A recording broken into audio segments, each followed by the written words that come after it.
Thank you Jesus. धन्यवाद यीशु, धन्यवाद यीशु। महिमा हो प्रभु, स्तुति हो प्रभु, गौरव करता हूँ प्रभु जी।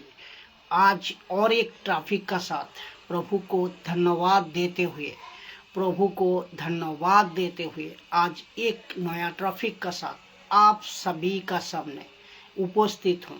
जो वचन, जो कॉन्सेप्ट आज बताऊंगा वो है आमोस की 8 अध्याय से 8 अध्याय 11 नंबर से 12, 13, 14 नंबर वचन तक सीखूंगा।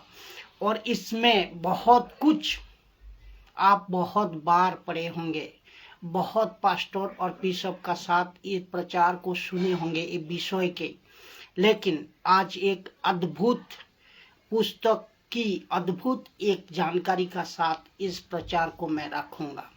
सबको, सब मसीह भाई बहनों को मैं स्वागत करता हूं कि ये प्रचार को मजबूती का साथ सुने और दूसरे को इसमें जो कुछ आप सीखे, जो कुछ आप इसमें आत्मिक बातें को सीख पाए, ये दूसरे को भी शेयर करें, क्योंकि खरी शिक्षा का साथ ये प्रचार मैं करने जा रहा हूँ पवित्र आत्मा का सहयोगिता में, पवित्र आत्मा का अगुवाई से, प्रभु परमेश्वर की अगुवाई से ये प्रचार को मैं चाहूँगा पूरी तरह कंप्लीट करने की।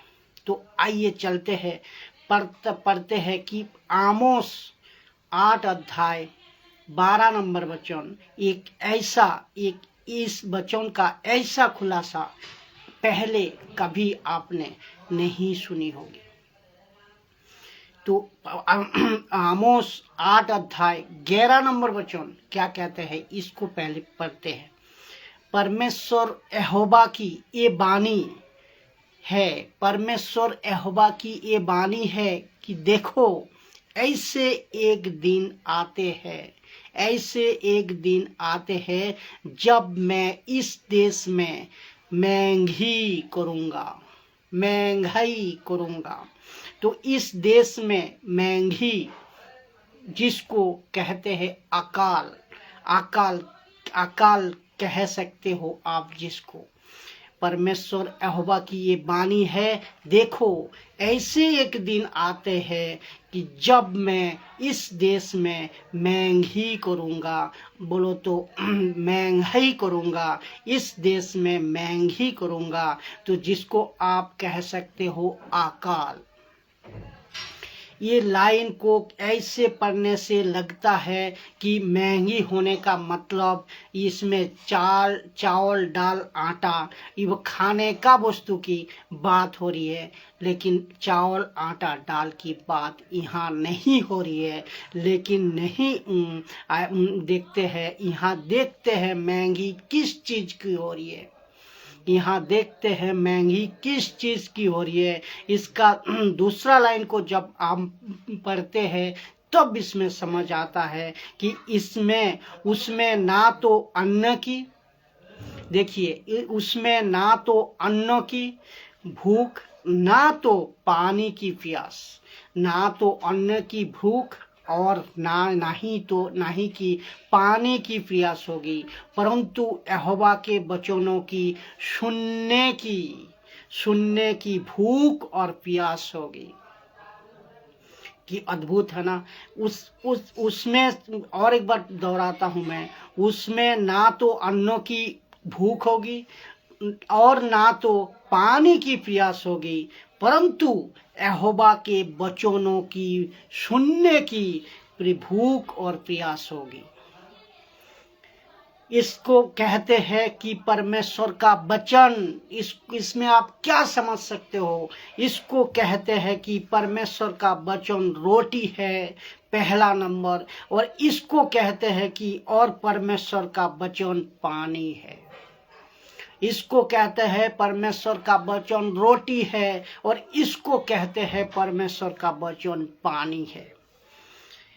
जो कोई प्यासा, एक वचन आप सबको याद होगा, जो कोई यीशु ने कहा था, प्रभु यीशु मसीह ने कहा था, जो कोई प्यासा हो मेरे पास आओ, मेरे पास आए, मैं तुमको जीवन का जल दूंगा।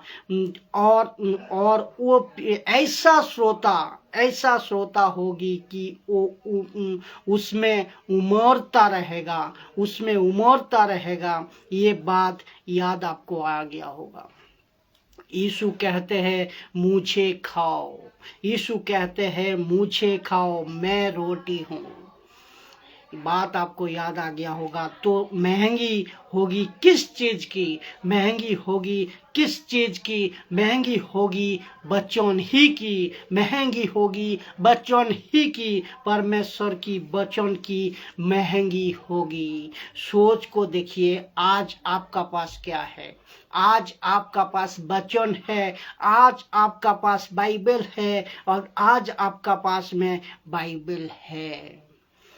लेकिन एक दिन आएगी जहाँ वचन की महंगी होगी, जहाँ वचन की महंगी होगी। तो लेकिन परमेश्वर कह रहा है कि एक दिन ऐसा आएगा जैसा वो वचन की महंगी उस दिन होगी। तो आमोस कौन है, इसको आपको समझना होगा। आमोस कौन है? आमोस एक माइनर प्रॉफिट है, एक माइनर प्रॉफिट है, जिसको आप कहते हो, जिसको आप कह सकते हो झूठा भविष्यवक्ता, माइनर प्रॉफिट। 4 मेजर प्रॉफिट है, आप सब लोग जानते हैं, और 12 माइनर प्रॉफिट है। ये 12 माइनर प्रॉफिट में से आमोज को भेजा गया था, और आमोज एक है 12 माइनर प्रॉफिट में से। तो आमोज को भेजा गया था एक राष्ट्र के लिए जिसका नाम है इसराइल। नॉर्थ इसराइल, तो उत्तर का इसराइल। आप सबको पता होगा इसराइल पहले एक था, लेकिन डिवाइडेड हो गया। ये आपको जानकारी दे दूं तो जिसको भेजा गया था आमोस को, आमोस जिसका नाम है, वो नॉर्थ इसराइल में भेजा गया था। आपको पता होगा इसराइल एक था, बाद में भाग हो गया, डिवाइडेड हो गया। एक हो गया था क्या? Northern Israel, north Israel. दूसरा हो गया था सदर्न इसराइल, अर्थात साउथ इसराइल। एक हो गया था नॉर्थ और एक हो गया था साउथ। और अब प्रश्न उठता है, तो ये वचन ऐसा क्यों? ये वचन ऐसा क्यों? उसमें से ना तो अन्नों की भूख होगी और ना ही पानी की प्यास होगी, परंतु यहोवा के वचन के सुनने ही की प्रयास होगी, सुनने ही की प्रयास होगी, भूख और प्रयास होगी। ऐसा क्यों? क्या उनको नहीं मिल रहा था वचन? क्या इन सबको नहीं मिल रहा था वचन? अभी वचन 12 में सुनिए, तो 12 को मैं पढ़ता हूँ, 12 को सुनिए। आमोस 8 अध्याय 12 नंबर वचन। और लोग यहोवा के वचन के सुनने की खोज में समुंदर से समुंदर तक और उत्तर से पूरब तक, ईस्ट उत्तर से पूरब तक, और यहाँ लेकिन साउथ को क्वेश्चन मार्क दे को रखा है, साउथ को प्रश्न में डाल को रखा है। तो उत्तर से कहाँ से कहाँ तक? समुंदर से समुंदर तक और उत्तर से पूरब तक मारे फिरेंगे, उसको ना पाएंगे, परंतु परमेश्वर का वचन ना पाएंगे। कहाँ से कहाँ तक खोज में रहेगा? एक तो आपका समंदर से समंदर तक और उत्तर से लेकर पूरब तक मारे फिरेंगे, लेकिन परंतु उसको ना पाएंगे। किसको? परमेश्वर का वचन को ना पाएंगे। ये लास्ट लाइन कहते हैं कि नहीं पाएंगे, लास्ट लाइन कहते हैं नहीं पाएंगे। कहाँ से कहाँ तक? उत्तर से लेकर पूरब तक, समुंदर से लेकर समुंदर तक, उत्तर से लेकर पूरब जितने भी मैं अभी आप सभी को बताते चलूं कि फेसबुक में जितने भी इस वीडियो को आप देख रहे हो और देखोगे, ध्यान से सुनिए बहुत ही गजब कॉन्सेप्ट है, बहुत ही गजब एक टॉपिक है कि ऐसे क्यों लिखा है उत्तर से लेकर पूरब तक, और ऐसे क्यों लिखा है क्योंकि आपको पता होगा जब डिवाइडेड कर दिए गए थे इसराइल राष्ट्रों को, तो पूरब नहीं गए थे ये लोग, पूरब नहीं गए थे जिसको कहते हैं ईस्ट, तब जाकर साउथ पे क्वेश्चन मार्क प्रश्न उठता है, साउथ कहाँ है क्वेश्चन मार्क है। तो वचन 13 को पढ़ते हैं। वचन 13 क्या कहते हैं, 8 अध्याय 13 नंबर वचन पढ़ते हैं। तो उस समय सुंदर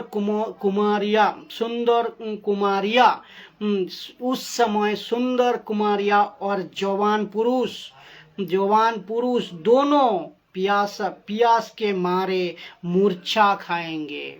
वचन 8 का 13 कहता है उस समय सुंदर कुमारियों और जवान पुरुष दोनों प्यास के मारे भूखा मूर्छा खाएंगे। तो यहाँ रोटी की कमी है? बिल्कुल नहीं है। यहाँ पानी की कमी है? बिल्कुल नहीं है। तो क्या कमी है? यहाँ तो परमेश्वर की वचन की भूख, यहाँ तो परमेश्वर की वचन की प्रयास। तो यहाँ पर ये सब का हालत ऐसा क्यों है? इन सब का हालत ऐसा क्यों है? ऐसा क्या वजह है? ना तो उत्तर में ना तो पूर्व में इनको वचन नहीं मिल रहा है, ना तो उत्तर में ना तो पूर्व में इनको वचन नहीं मिल रहा है। तो प्रश्न उठता है, साउथ कहाँ गया? जिसको नॉर्दर्न किंगडम ऑफ इसराइल, दोनों डिवाइडेड होने के बाद एक का नाम होगा नॉर्दर्न किंगडम्स ऑफ इसराइल और एक साउदर्न किंगडम ऑफ जूडे। तो जब इसराइल एक थी तो साउल राजा एक, और ये 3 आपको पता होगा कि जब इसराइल एक थी, साउल के राजा एक, और एक राजा दाऊद, और तीसरे है कौन? तीसरे है सुलेमान। तो सुलेमान का समय में सुलेमान के वजह से, राजा सुलेमान के वजह से, किंग सुलेमान के वजह से डिवाइडेड हो गया इसराइल। किंग सुलेमान के वजह से डिवाइड हो गया, ये सब जानते हैं आप लोग, जिसके वजह से एक इसराइल और एक जुड़ है। तो यहाँ पे ऐसा क्या हो गया था?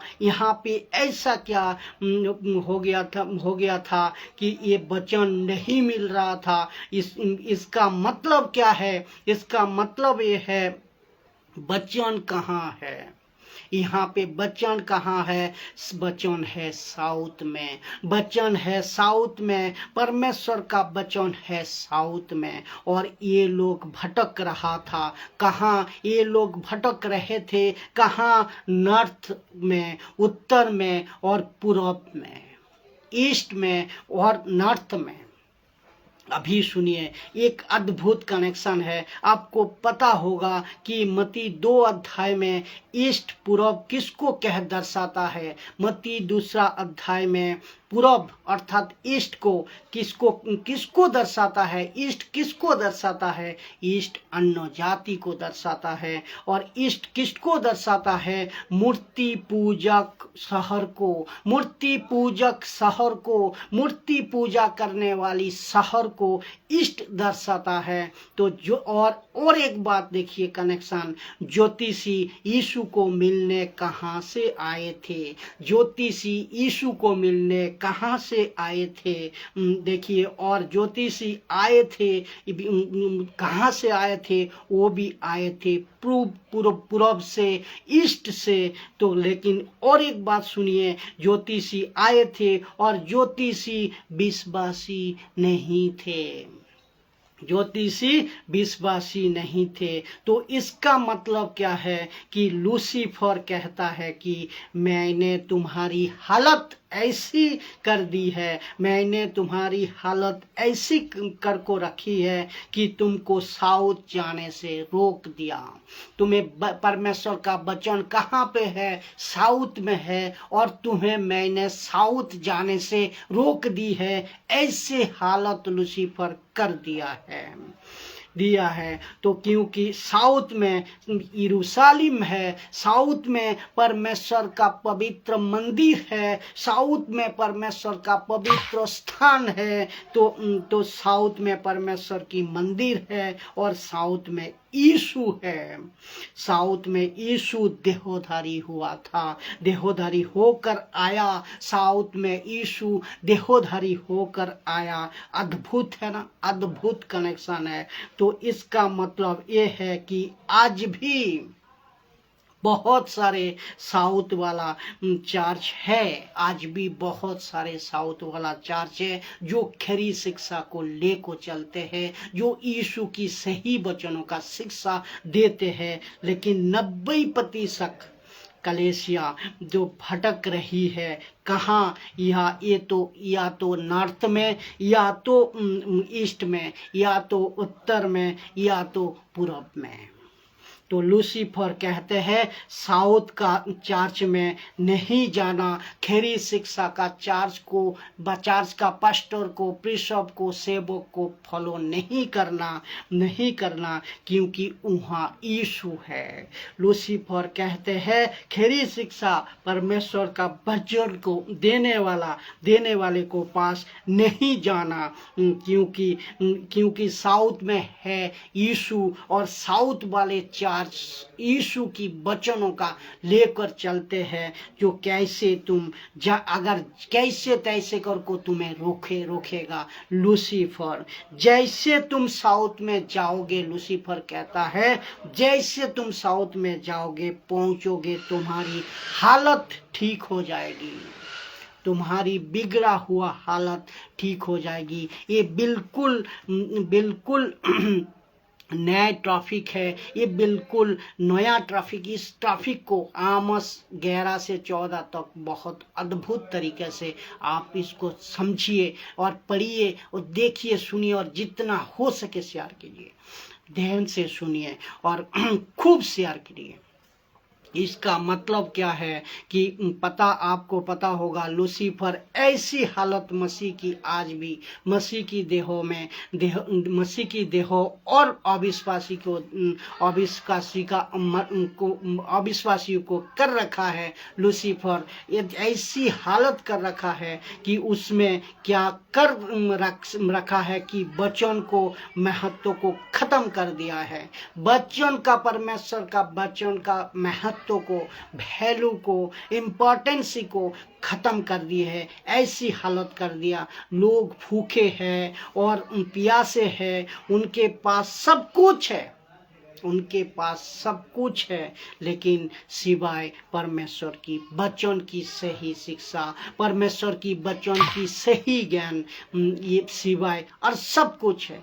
अभी ये सुनकर आपको लगता होगा ये बाहर की हालत है, लेकिन दोस्तों, अजीजों, ये बाहर की हालत नहीं है, ये प्रैक्टिकल अंदर की हालत है। आप बाहर से बिल्कुल फिट हो, आप बाहर से बिल्कुल सुरक्षित हो, लेकिन ये हालत अंदर की है। और मसीह समाज में भी यही हालत है, मसीह समाज में भी आज यही हालत है। बहुत सारे चर्चों में कचरा खिलाया जा रहा है, बकवास की टीचिंग दिया जा रही है, जो कि यीशु की शिक्षा नहीं है, जो कि पतरस की शिक्षा नहीं है, जो कि पौलुस की शिक्षा नहीं है।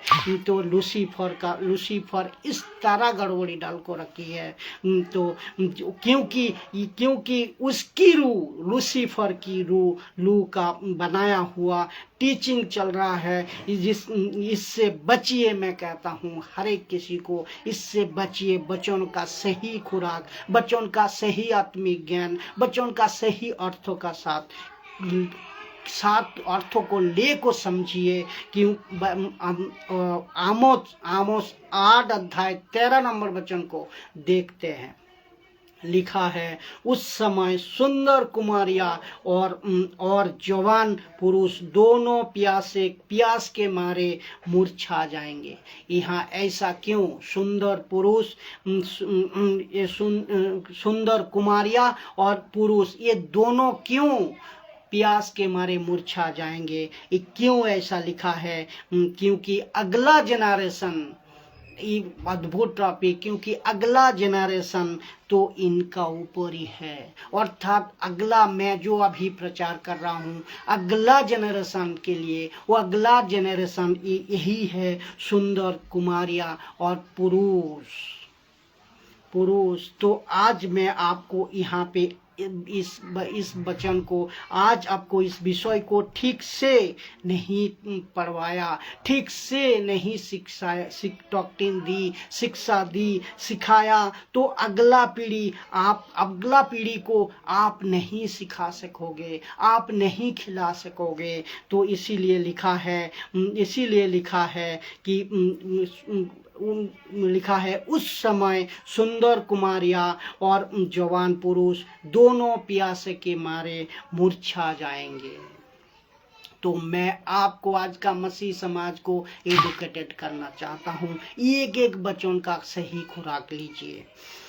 ऐसे अद्भुत टॉपिक का साथ आप अपने आत्मिक उन्नति कीजिए, अपने खुद मजबूत होइए और दूसरे को भी मजबूत कीजिए। दूसरे को भी, जो मिल्क ड्रिंकिंग क्रिश्चियंस है, जो मिल्क ड्रिंकिंग विश्वासी है, उसको भी मजबूत कीजिए, मजबूत करिए। इसीलिए हमेशा कहता हूँ, जिस चर्च में आपको आत्मिक उन्नति नहीं हो रही है, जिस शिक्षा में आपका आत्मिक उन्नति नहीं हो रही है, वहाँ मत जाइए। तो लिखा है, ऐसी हालत।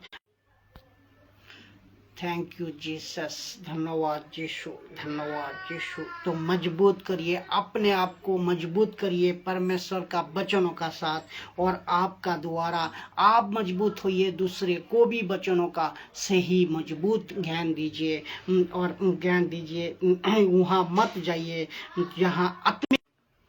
Thank you Jesus, thank you Jesus. ऐसी हालत हो गई है कि उत्तर से पूरब तक जा रहा है, लेकिन साउथ नहीं जा रहा है। लूसीफर ऐसी हालत कर दी है आज कि उत्तर से लेकर पूरब तक भटक रही है विश्वासी और अविश्वासियों। थैंक यू जीसस, धन्यवाद यीशु, धन्यवाद यीशु। तो उत्तर से लेकर पूरब तक जा रही है, लेकिन यहाँ प्रश्न उठता है कि इसको साउथ जाने से रोक कौन रहा है? इसको साउथ जाने से रोक कौन रहा है? साउथ जाने से रोक रहा है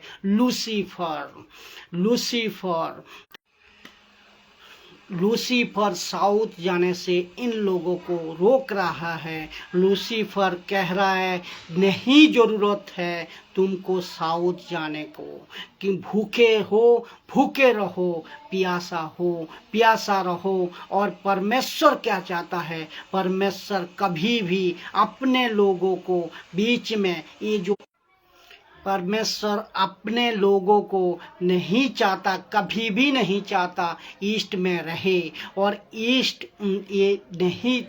में रहने देते। परमेश्वर अपने आत्मिक लोगों के बीच में कभी भी, ईस्ट का मतलब संसार नहीं चाहता। ईस्ट का मतलब थैंक यू जीसस। परमेश्वर अपने आत्मिक लोगों को बीच में कभी भी संसार नहीं चाहता। तो नॉर्थ और साउथ के बीच में अभी भी कभी भी ईस्ट नहीं था। लेकिन दिक्कत ये है, ये लोग ईस्ट और साउथ में भटक रहे हैं। दिक्कत की बात